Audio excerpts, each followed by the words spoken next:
Everybody. We are being recorded. Fantastic.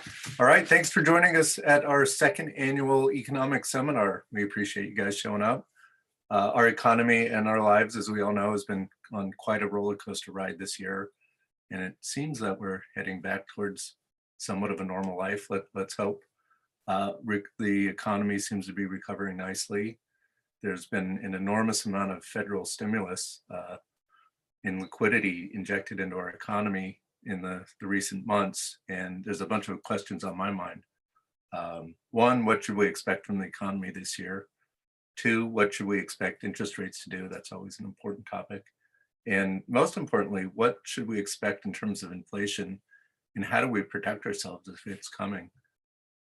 With us today is Dr. Robert Eyler, who is an economics professor at Sonoma State University. He's going to give us a short presentation followed by a Q&A. You can type your questions in the chat and I'll do my best to answer everybody's questions. Please try to keep them brief if you can. So without further ado, I'll turn it over to Dr. Robert Eyler and we'll get started. Thanks. Thanks, Aaron. I'm going to share my screen now. Just let me know that you can hear me and that you can see my screen. Yep. All right, great. Well, folks, thanks for coming this morning. And again, if you have any questions, please put them in the chat box and then Aaron and I will facilitate the discussion later. And thank you, Aaron, for having me do this today. So what I'm going to do, folks, is I'm going to move you through the national and the state level look here in California, but then also just talk about the remodeling and the construction industry and where things may be going and some of the industry studies that are out there that are discussing the potential outlook for that industry, given the context I'm going to show you up front. So economists are looking at three major items thus far in 2021 at the national and global level. First is the Biden administration, and the fiscal stimulus package that was recently passed was a big part of the campaign trail going toward November. And we kind of knew as economists that we were going to get a third round of fiscal stimulus, and it came really on the heels of a second round that came relatively late in 2020. But as Aaron alluded to, we've had an enormous amount of fiscal policy action here in the last 12 months. A lot of it, which is sort of classic reaction to recession, to try to boost up the economy and in a sense, cleave off the bottom that could have been hit but for that fiscal policy spending in the economy and trying not to get a lower bottom. And we seem to have done that. We are now in recovery mode, and we should hear that the recession is over either in the last quarter, because economists normally backdate that those data, and then or in this quarter, which is the first quarter of 2021.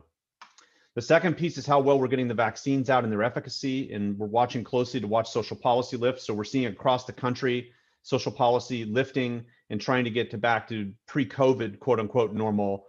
We will see how close we get to COVID or pre-COVID normal as the next couple of years progress. But we need those vaccines to be utilized. We need the efficacy to remain high, and we need business and consumer confidence to continue to rise.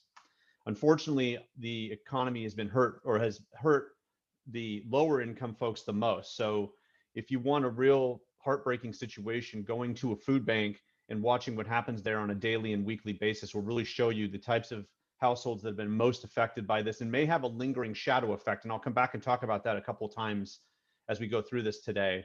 But the reason I'm bringing that up now and why economists are watching that is that if we don't get lift in our lower income households and get those folks back to work and or the expectations that work is coming, there may be a lot of talk in Washington about tax policy changing to redistribute income from the top tier incomes and potentially a wealth tax, something else I'll talk about later, and redistributing that to our lower income households and workers.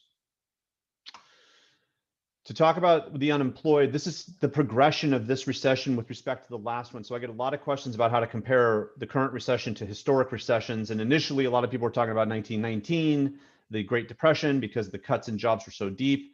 But based on global integration and really the nature of our economy in 2020 and 2021, the best recession to compare this one to is the last one, which was the so-called Great Recession. One of the things that's different about this one, though, is that the initial loss of jobs is really concentrated in temporary unemployment. And you can see that on the far right-hand side. This shows you the monthly number of people who are unemployed in the United States that have lost their job in a temporary way, meaning that their employer said, we're not going to have you come to work for a while, but we're going to bring you back. Well, that's juxtaposed to permanent unemployment, which is when your employer says you're not coming back, but thank you for working for us. And you can see how the Great Recession, that first hill on the left-hand side, because these data are from January 2020 or 2007 forward, that the Great Recession is relatively obvious now in the number of millions of people that were unemployed.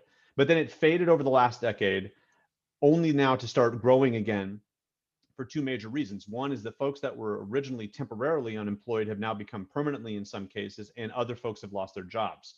So now we're starting to see a stack up of both temporarily and permanently unemployed people as of the end of February. So these data go through the end of February 2021. Other ways you can become unemployed include temporary jobs that end, and now you're looking for temporary work again, but you currently don't have work. You left your job or you quit. You've re-entered the labor force when you have left it initially. And we saw a lot of change initially, especially when schools and daycare closed, of primarily women, but of people with kids who decided to not either seek work if they lost their job or actually elected to walk away from their work because the cost of childcare was not going to, it didn't really matter. There was really no social option. And now people are coming back who made that choice. So that's also part of people who are now seeing economic opportunity and were out of the workforce and are now coming back in as well. And then folks that are now just new entrants into the workforce, generally high school and college graduates. So this is now the composition as of about 3 weeks ago of the total number of people unemployed in the United States. And so on the good side, these are all decreasing in aggregate. On the bad side, it's now a mix of different ways of being unemployed, where in May 2020, that spike in the temporarily unemployed gave economists some hope that this would be a relatively short-lived recession. The more colorful that right-hand side becomes, the longer the duration of what's going to feel like recession for the folks that remain unemployed. Now, let's look quickly at the industrial breakdown of job losses in the United States, because this is going to give you a picture of the things I kind of said before, with low-income households bearing the brunt of the continued recessionary aspects of the last 12 months and beyond. This is April 2020, and you can see these are the percentage changes in the number of people working in these industries compared to 1 year before. The far right-hand side, other services, basically hair salons, nail salons, things in which you're relatively close to your client or customer, including fitness centers, are beginning of the large cuts. Restaurants and bars, the food services and drinking places, and then hotels and motels, accommodations, are kind of the fancy labor economist words for what we call hotels and motels. But the bottom line, you can see those cuts are over 40% initially. But then by December 2020, we had pretty good comeback. So as we made adjustments socially, as we saw jobs come back, we saw some lift there. But on the hotel side, we still have relatively strong unemployment. And then here's January and February, where we really gave back a lot of momentum and sort of been sputtering. And we've seen that in the overall jobs numbers. But the critical factor here is in those jobs, we have a lot of easy entry, low wage workers. And so if you think about the plight of our economy, where we've had recovery across most other industrial groups, the longer that lingers as a negative growth, meaning that there's job loss from the previous year. So the way to read that 31.7% negative number is that about 32 out of 100 people who had a job in hotels and motels February 2020, right before COVID-19 really seized up our economy, are out of work as of February 2021. So that's a large proportion of the number of workers in that industry, but that industry has borne the brunt of the economic damage created by COVID-19 and the subsequent social policies. Another way to think about recovery, or where we're at in terms of when the recession began and what progress has been made. I'm going to show you the Great Recession for the US, thinking about if it started in November 2007, and that's where jobs started to fall away from their pre-recession levels. How long did it take us to get back? And what's the COVID-19 recession look like starting in January 2020, where the recession didn't start in January 2020, but it kind of gives us a benchmark number when jobs started to fall away. So here's the Great Recession's evolution from the beginning to basically just getting back to the same volume of workers. It took about 78 months in a seasonally adjusted way to go from November 2007 number of workers in the US to where we got back to the same level. This is what it looks like as of the end of February for this recession. And when you heard a lot about a so-called V-shaped recovery, this picture really typified that initial thinking about that. So if you march that black line back about 7 data points, somewhere about, let's say, July or August. That evolution looked a lot more quote unquote V-shaped, meaning sharp cut down, sharp bounce back up. But because we had to re-engage social policy as the number of cases of COVID-19 started to pick up nationwide going into the late fall and early winter, that recovery momentum flattened out a little bit. And that 94.0 number means we're 94% back to the level of workers in the US that we were at January 2020. So we want to get that black line up to the red dotted line. Same thing with the blue. It took us that long to get back. The more that we have lingering unemployment, that sort of rainbow coloring of the unemployed picture I showed you earlier, the flatter that movement's going to be. And in fact, the way the recessions really work, you generally do get a pretty decent bounce back. The Great Recession had this sort of rolling industrial effect over 2 or 3 years, and that's why we didn't have a much sharper change. And then, but when things got really cooking, they started to cook pretty well. This one, because of those temporary workers dominating the number of unemployed, the bounce back was more quick. But now we're really in classic recession mode, trying to get those workers back to work and get us ground back up to that red line. Okay. Well, we know that we've had a third round of fiscal stimulus, and most of the news has been dominated by the $1,400 stimulus checks coming and phasing out after $75,000 for single people and $150,000 for couples. So there's a lot of money on the loose to an enormous number of households out there in the United States. Unemployment insurance benefits have remained supported and extended. So we still have some remnants of the original augmentation of unemployment insurance benefits that we saw right after COVID-19 started. We've seen a lot of money come out for schools, which should help get schools open more quickly. And of course, as we're still slowly approaching summer, it'll be intriguing to see if policy ends up shifting toward extending the school year to try to pick up so-called learning loss and end up having a shorter summer this year. We will see. That debate will likely rage in California for sure.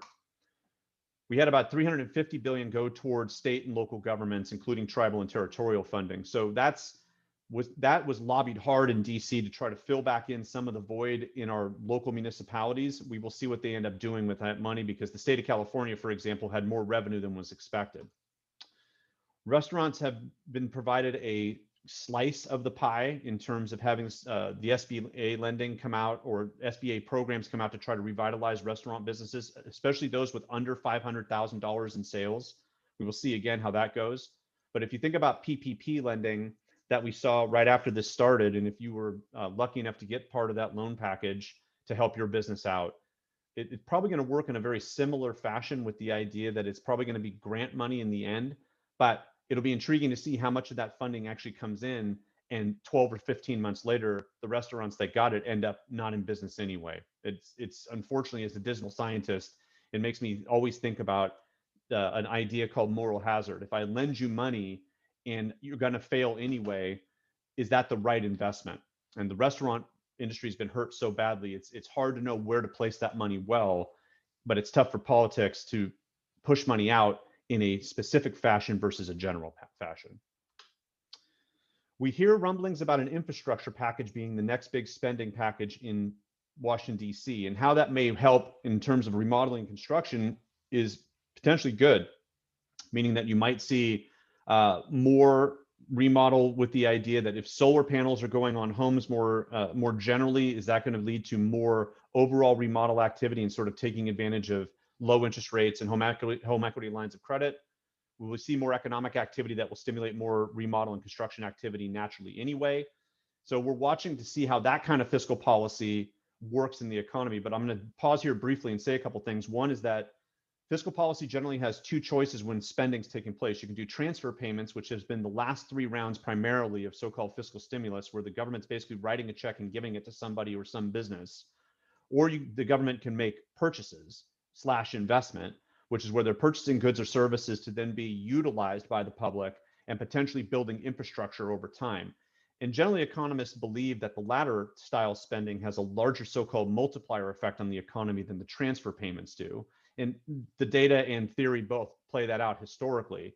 The key is whether or not the votes come in to do the infrastructure package, where the last round of fiscal stimulus, and also the one that was passed right at the end of December, or close to the end of December, were more politically motivated across the board, thinking that people still needed the relief. It'll be intriguing to watch that debate as it creeps forward.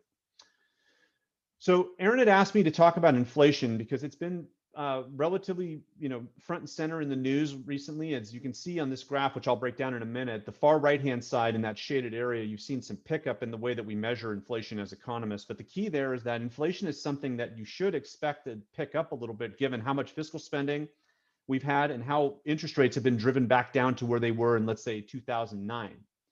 So with all that sort of economic momentum, should we not see prices pick up as an opportunity cost for growth? And the answer is absolutely. The key is whether they pick up in such a way that undermines the value of assets and the value of income.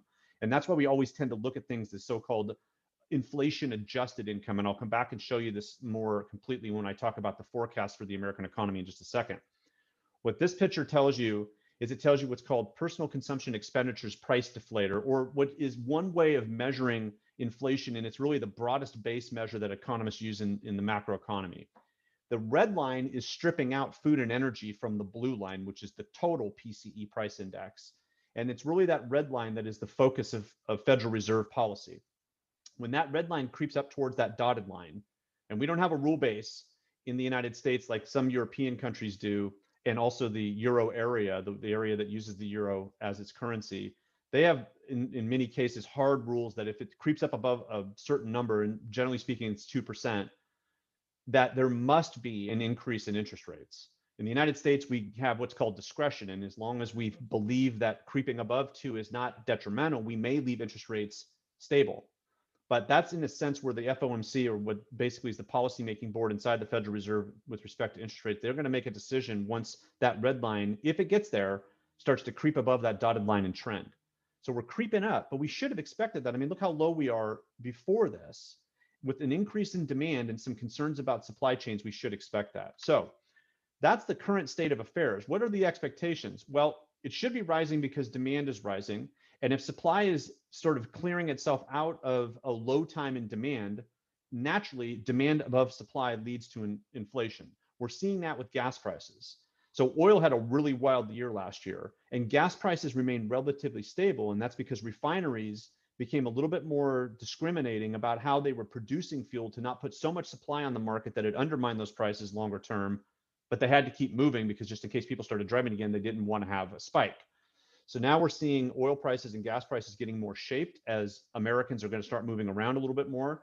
But you should expect the gas price to get in higher sort of historic ranges over the next 12 months, simply because there's a new demand shock in the market because we're all starting to drive around again.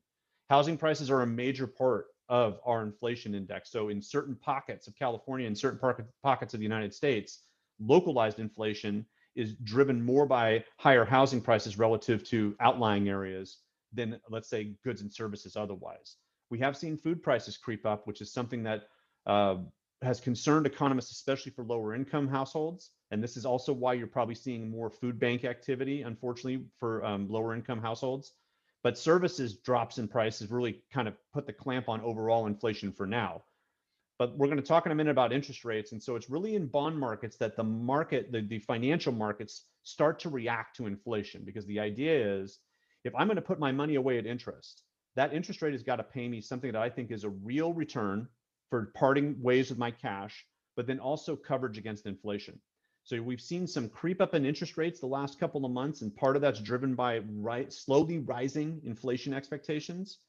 But as I'll say in a little while, there's no forecast out there for spiking inflation yet, because the Federal Reserve is very cognizant of the data that will tell it in advance if they need to increase interest rates and sort of begin to take a little bit of the fuel out of the economy to stave off what otherwise would be detrimental inflation.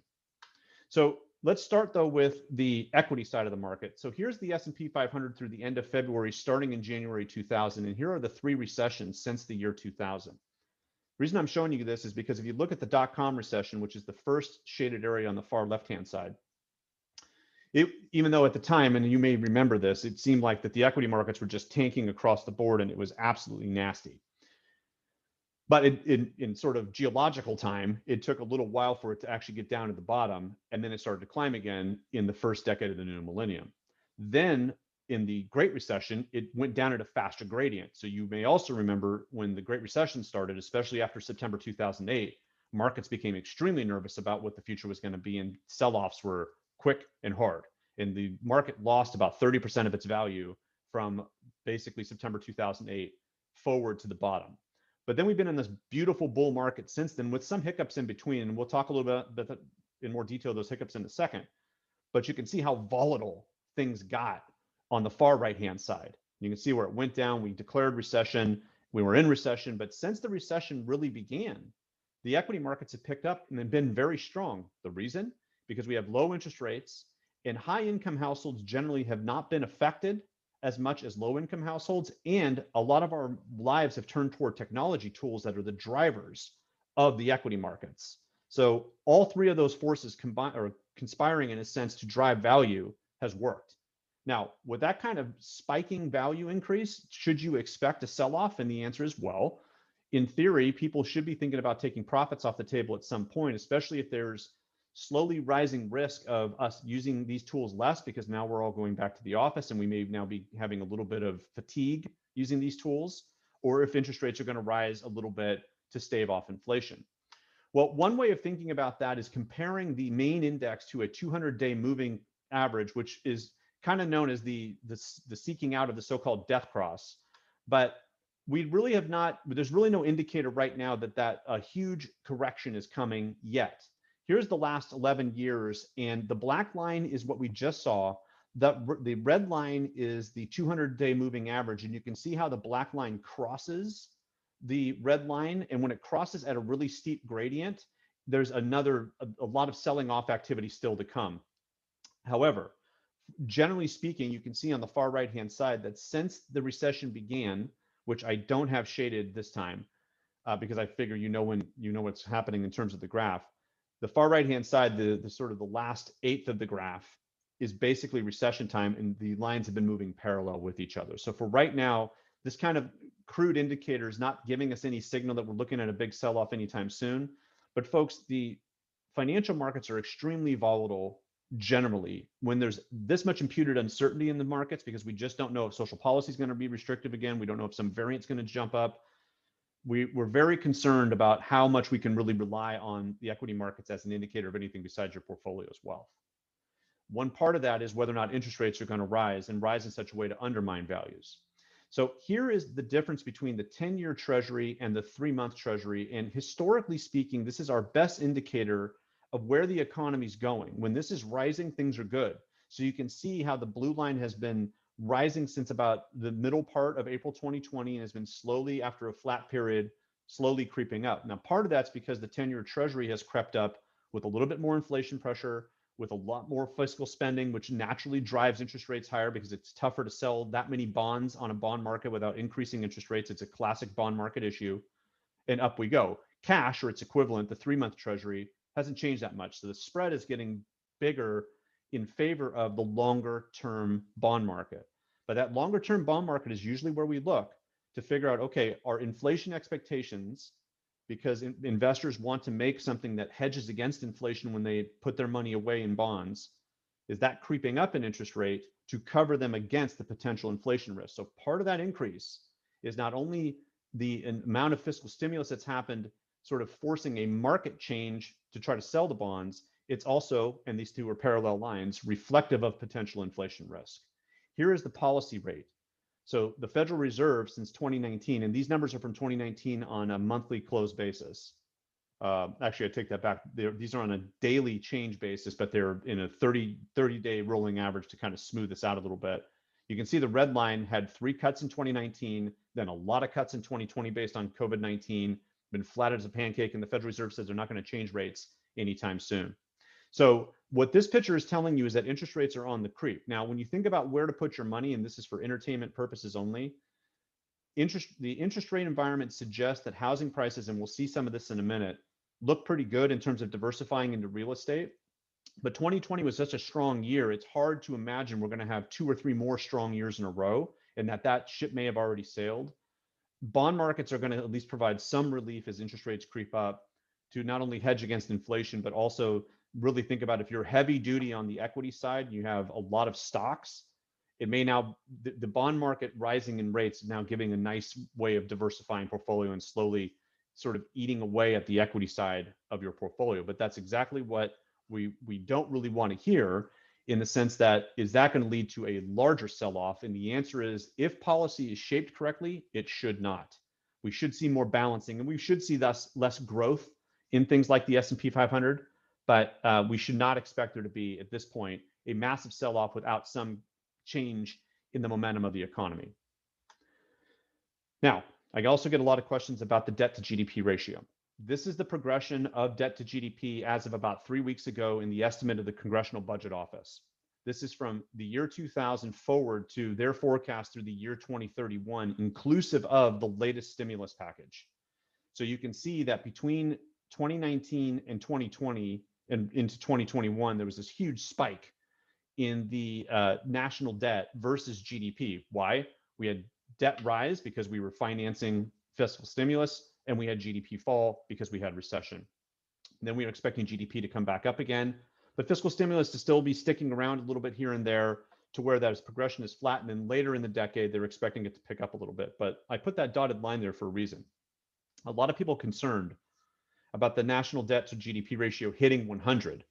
And the answer is that it really is only a concern if the world financial markets stop buying bonds.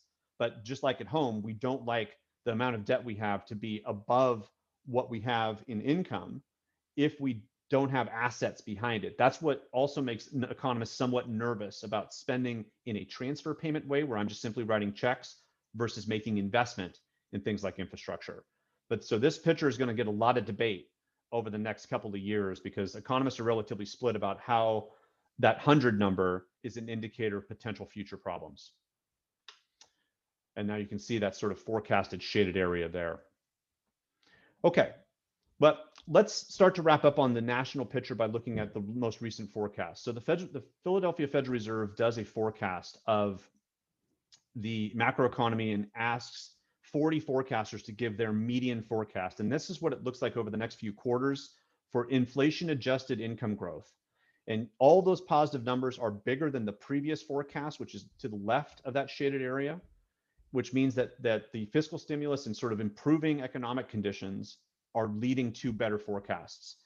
Here is the unemployment rate forecast for the next few quarters, and you can see it slowly drifting down toward 5.1 at the beginning of next year. So those look really good, historically speaking. And in fact, if we have the right economic recovery momentum, they should look good. Here's the annual picture going all the way to 2024. So again, new forecast in the shaded area, last quarter's forecast left of that, all better numbers over the next few years, mainly driven by fiscal stimulus now, but also driven by the idea that we'll have improving economic conditions over the next couple of years. And there's the unemployment rate finally getting back down to pre-COVID conditions by the end of the year 2024, but probably somewhere between the end of 23 and 24, sometime in calendar year 2024, we'll be back to where we started 2020. Now, it just so happens that these were published about 5 weeks ago. Between that time, the Federal Reserve has actually picked up the forecast because of the overall size of fiscal stimulus. It's now 6.5 for 2021. So that 4.5 in that left bottom corner shaded area for 2021 is now 6.5 according to the Federal Reserve. So all this is good. And so what all this wraps up to suggesting is things look really good. The key is whether or not socially we can move through the next round, because we should expect COVID-19 or some variant to come back toward fall or winter 2021. We got enough vaccinations and enough so-called herd immunity to minimize the potential damage coming from the next wave? And if we get through that, then COVID-19 might become a slowly faded memory in our economy. We will see. Now let's briefly turn to California before I get more down toward the industry.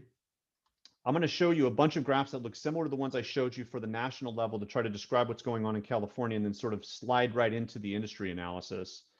This is looking at California on a seasonally adjusted basis, same timeline, November 2007, beginning of recession, COVID-19 recession. There's California. It took about 69, 70 months to get back to where we started. So a little bit less than the national recession in terms of the months to get from the beginning of the Great Recession to the end. But a lot of that was driven by tech in California after a real hard fall based on construction. Here's COVID-19. So California has recovered a little slower than the national economy, and we kind of knew that because California has been more socially restrictive than other parts of the United States. 91.3% back as of the end of January. The new data come out on Friday for California.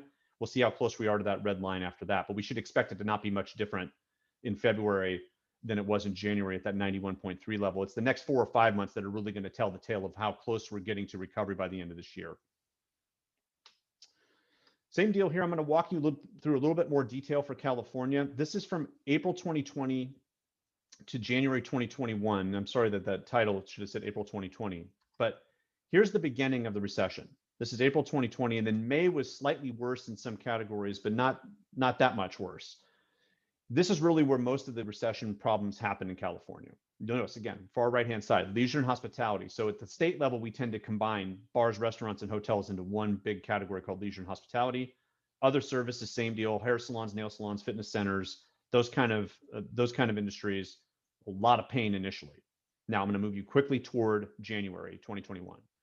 Here's June, July, August, September, October, November, and I'm going to stop at November because December and January, you're going to see some of the give back. You can notice that there's the movement of those columns back up toward the zero line mean things are getting good. And if they actually are above the zero line, where you may notice in the middle of this graph, transportation, warehousing, and utilities, a lot of it's being transportation and warehousing.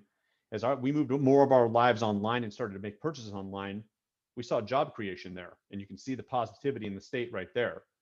Here's December and here's January. So we actually gave back some of that original momentum in California, and those two industries are still showing a lot of pain.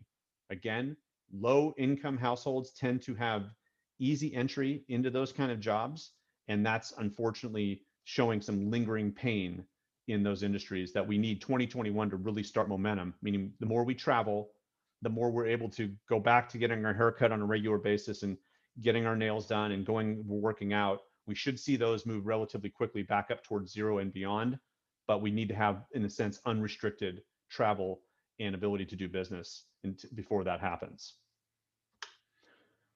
Okay, here are two forecasts that came out alongside of the governor's budget. And what these are really trying to show you the progression in the state of California in terms of where things are going. This is the employment level. This is from 2005 to the end of 2024, based on the California Department of Finance's projections on job growth in California. You can see the big V shape here on the far right-hand side in that second shaded area, and then smooth growth back to where we started sometime in 2024. That's for jobs. Now, for personal income, after inflation, this is the progression since 2005 on a quarterly basis. And you can see there's actually a little bit of a spike positive in that second shaded area, and that's because of fiscal stimulus. But then that faded.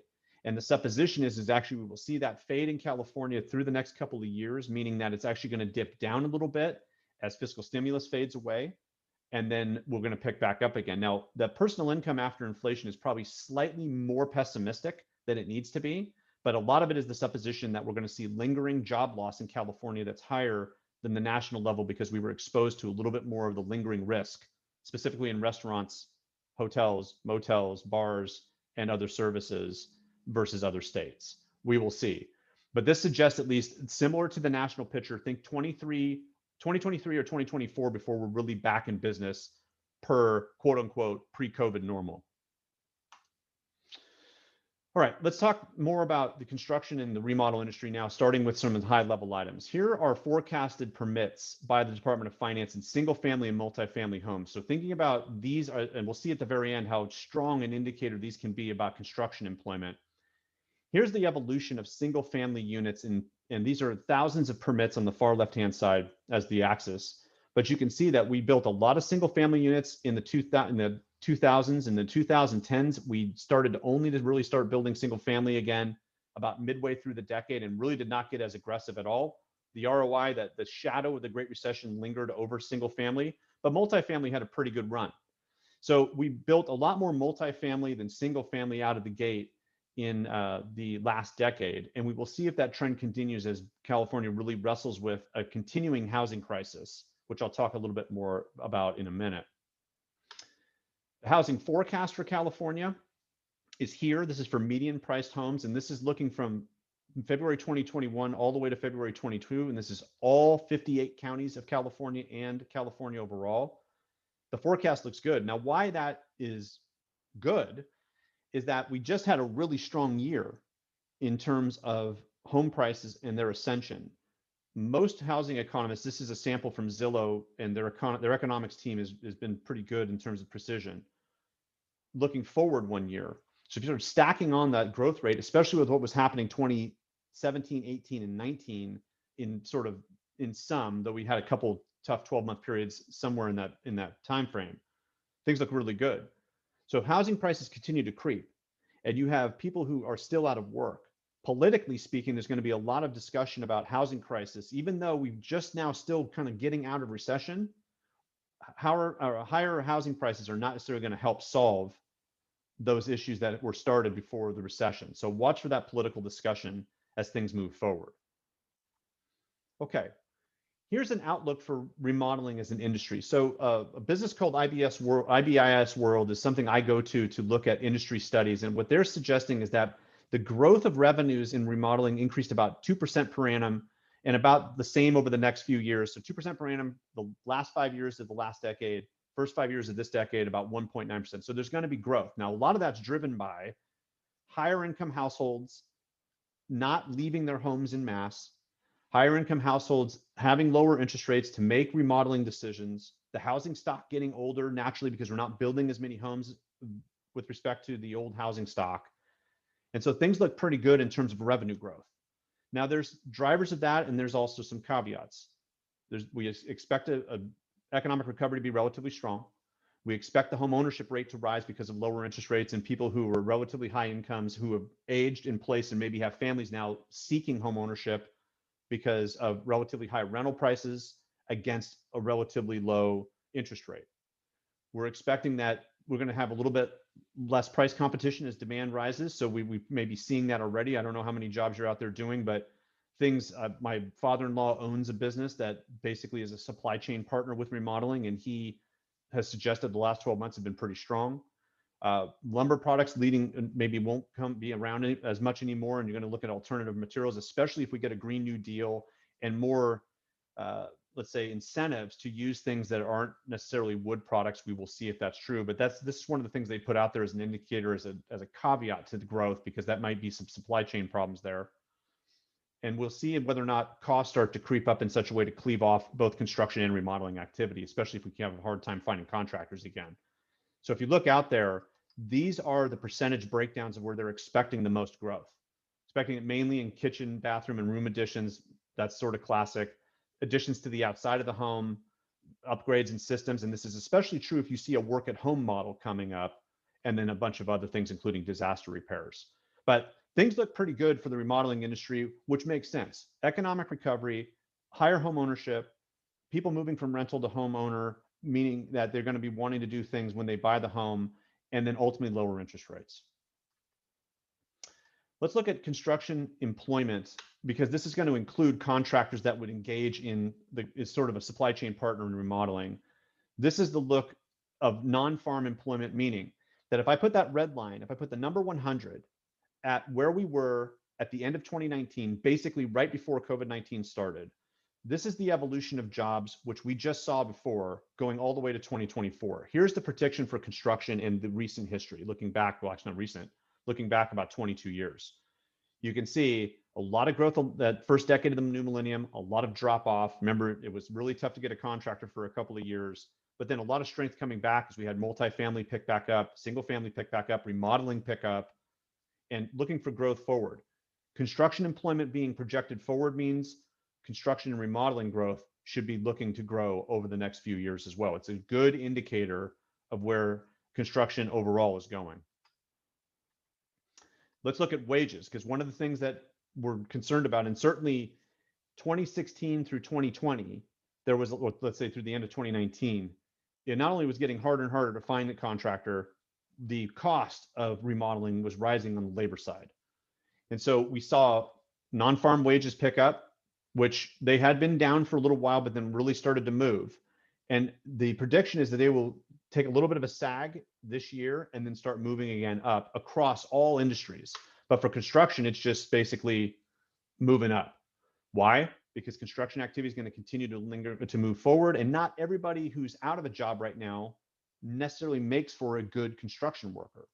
So the supposition is that we will have more demand than supply, and wages are going to rise. But that's going to lead to higher costs, which may slow down growth. And that's why you're not seeing in those industry forecasts, let's say burgeoning growth, even with all the good demand indicators. There's some caveats out there. Another part is building prices, or sorry, building materials prices. So if you look and see what's been happening with materials prices since, let's say, the end of 2017, and looking what's happened the previous 12 months, starting in 2018, the cost of materials crept up, then they went down again, then they started creeping up again toward the end of 2019, and then they shot up mainly because of supply chain seizures over the last 12 months. And you see that shaded area is the COVID-19 time. So building materials prices started to rise rapidly. It's also because when we got home, if you look at retail sales, we shifted away from a bunch of other retail that wasn't open, and we started going to places like Home Depot and Lowe's more often. So that really drove a lot of solid demand pressure up in prices, which then slowed down as we started to readjust our lives again. Now that's on the price side.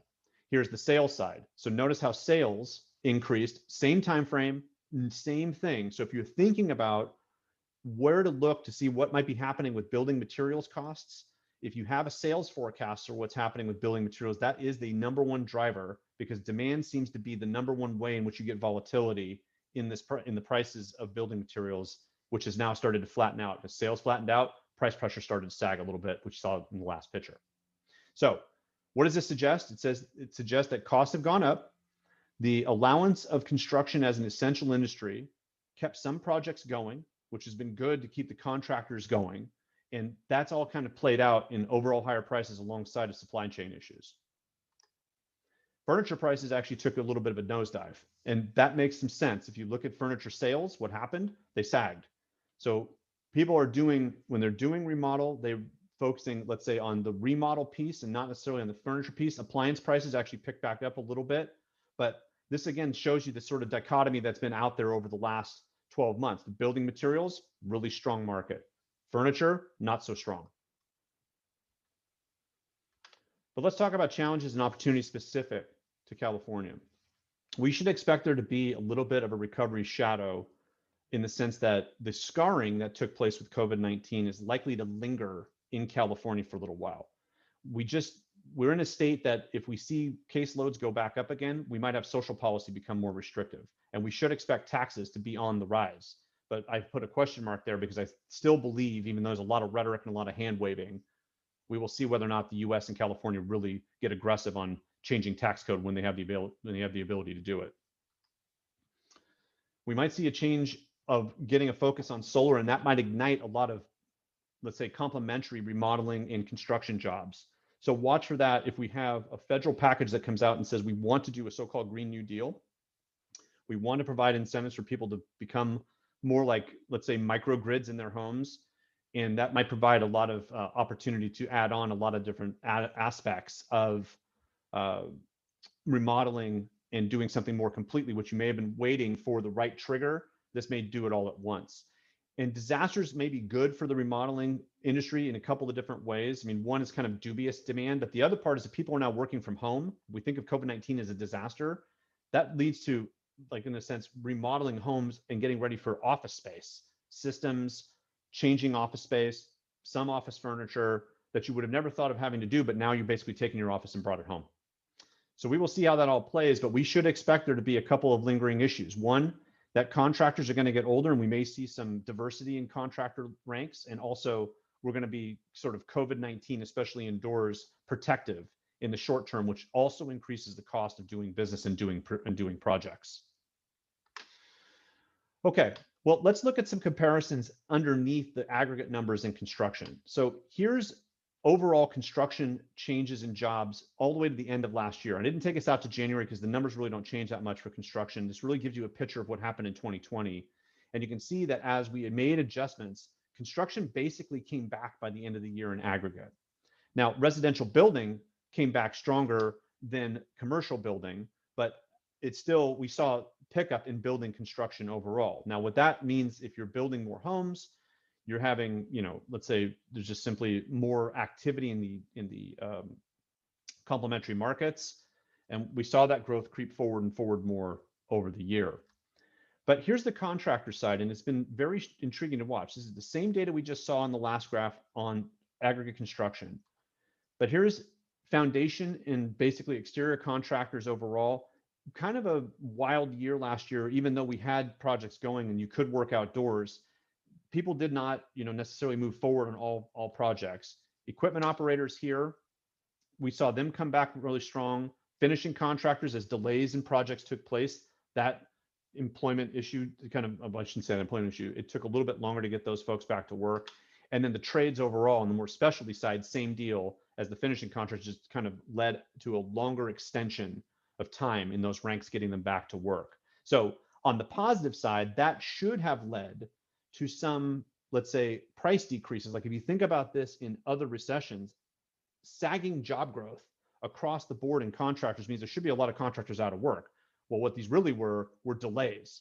And that's the difference in this recession versus the last recession, is that the cost of a contractor has not necessarily changed extraordinarily based on the progression of the economy overall. It's been more of a delay on these projects and an inability to come in anyway. So once you're demanding the contractor, the prices haven't really changed.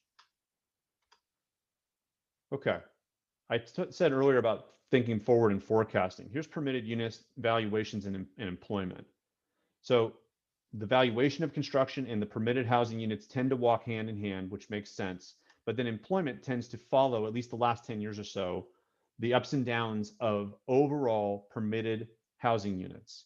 So if you really want to know where the pressure is going to lie, thinking forward in terms of the total number of housing units to be built and the availability of contractors and the cost of getting somebody to come in, it's going to be driven a lot by how many houses we're going to build. If we don't build that many houses because we're concerned about building too many against demand, there may be some contractors available, and that may keep costs from rising rapidly. But then let's talk about disasters.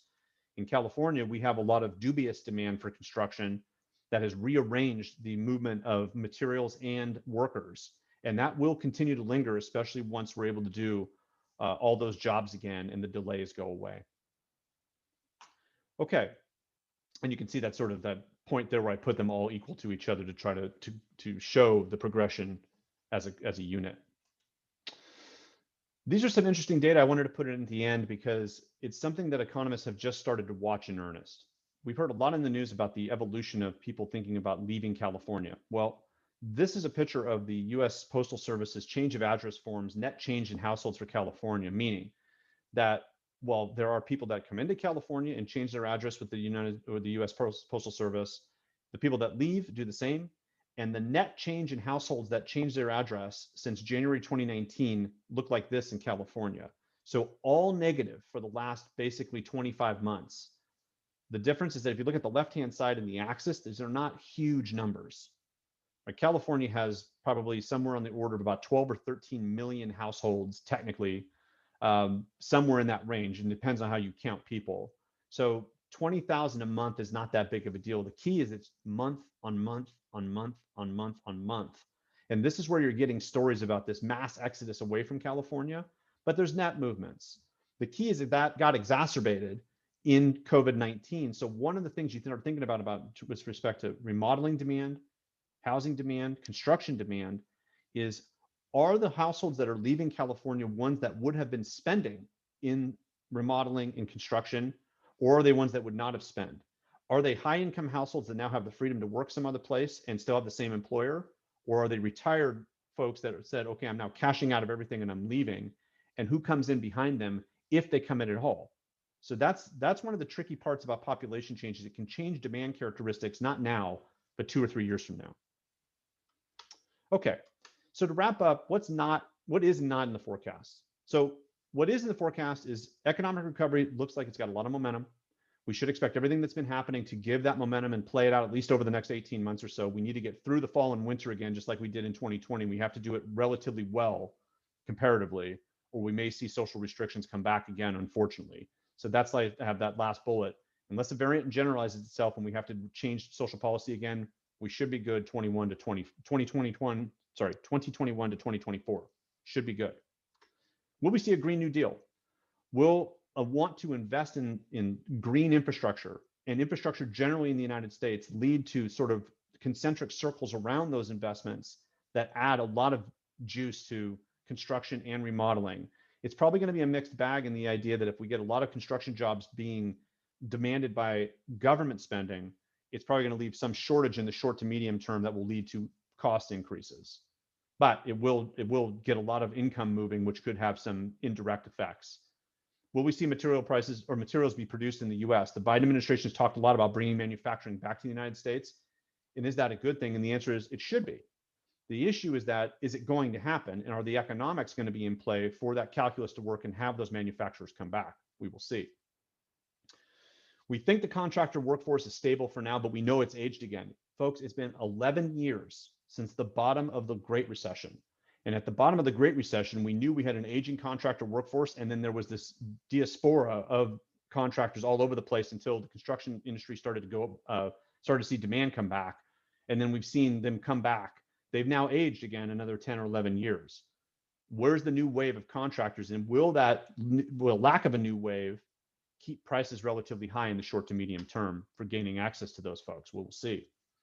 And how have we learned from disasters? What happened earlier this year in Texas really tells you something about where the presidential administration is thinking with respect to solar investment and overall remodel of homes and buildings to make them more resilient. We will see if we've learned from those disasters. Folks, that's what I've got. I hope that this is something that you can use in your everyday lives and your business. If there's a question we don't quite get to, this is my contact information and my Twitter handle. Check me out at those if you need me. And thank you again, Aaron, for making this happen today. I'm actually going to stop sharing the screen now, and I'm going to put my camera on so you can see me. Great, Robert. Thank you so much for another great presentation. It doesn't seem like the $4 trillion of economic stimulus is going to send us into, crazy inflation, and doesn't sound like you're too worried about that. That was really one of my concerns. Yeah, I mean, economists generally are not too worried about it for now, but why you should think about it is because historically speaking, we are spending a lot of money as a nation and we have very low interest rates. So we're trying to stimulate demand as much as possible, and demand exceeding supply is the genesis of all inflation. So all the recipe is there for inflation. The key is whether or not policy is bold enough to say, okay, even though growth might be relatively slow, the threat of rising inflation, because maybe the supply side is not keeping up with demand as well, means we need to kind of clip off demand a little bit, meaning we're going to inch interest rates up a little bit, and what that may do to the economy. So that friction between inflation control and juicing the economy with growth for growth is one of the classic problems in terms of policy making anywhere. So that's the one thing we'll have to see. And that's why I said, look at the bond markets, because the bond markets will start to think forward and say, okay, if these are the data, then the Federal Reserve is probably going to do this. So I now have to get a higher yield to cover myself against that risk. Okay. Anybody have questions? We have about 20 minutes if people have questions. We have some in the chat, I believe. Okay. From Mike Wise, what do you think is the next great threat to the economy? Is there anything, we all know that COVID's here. If there's a resurgence in COVID, that's going to affect the economy. What else could actually put us into another recession? I think one of the things to watch out for is going to be trade policy, specifically with China. If we become more aggressive and the trade issue with China creeps up a little bit, what we've now established is that until we figure out, if at all, we're going to see some give back of manufacturing to the United States. We're still very dependent, especially as our lives are online shopping, with the Chinese marketplace in terms of production and logistics. So if those fall apart or become more costly, and that transmits inflation, which is one way that I didn't talk that much about, that we don't expect that to happen, but the transmission of inflation through imports is something to watch relatively closely. Oil is kind of a microcosm of that issue in some cases. But that's probably where, if anything beyond COVID and its variants, there's a creeping threat. It's that we are still in cleanup in terms of our relations with China from a trade standpoint. Okay. There's a couple of questions coming in. Do you want to just go down them?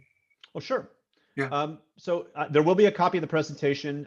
We are recording, so there'll be the video of it, but then also I'll send Aaron the slides that will accompany this, so you can have those as well.